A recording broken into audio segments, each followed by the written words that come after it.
ప్రత్యేక తెలంగాణ రాష్ట్రం ఏర్పడితేనే తమ కలలు సాకారం అవుతాయని తెలంగాణ ప్రజల ప్రాణాలు సైతం ఒడ్డి సుదీర్ఘకాలం ఉద్యమించారు.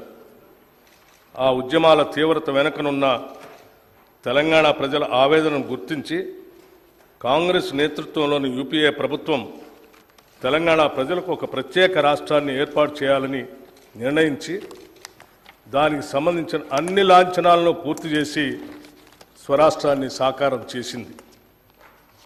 తెలంగాణ రాష్ట్రం ఏర్పడిన తర్వాత గత దశాబ్ద కాలంలో రాష్ట్ర పురోభివృద్ధి ఆశించిన మేరకు జరగలేదు. తెలంగాణ రాష్ట్రాన్ని బంగారు తెలంగాణగా మారుస్తామని ఒట్టి ఉత్తర కుమార ప్రగల్భాలు పలికిన గత ప్రభుత్వ పాలకులు అన్ని రంగాల్లో పూర్తిగా వైఫల్యం చెందారు.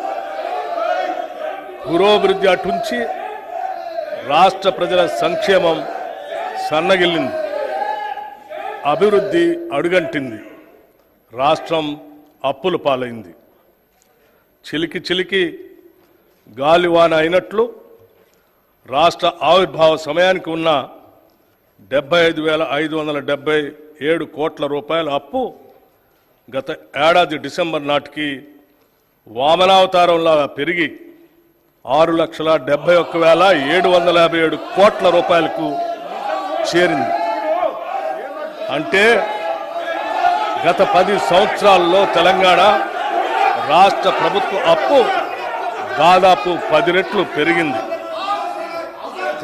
తదనుగుణంగా రాష్ట్ర అభివృద్ధి జరగలేదన్నది అక్షర సత్యం.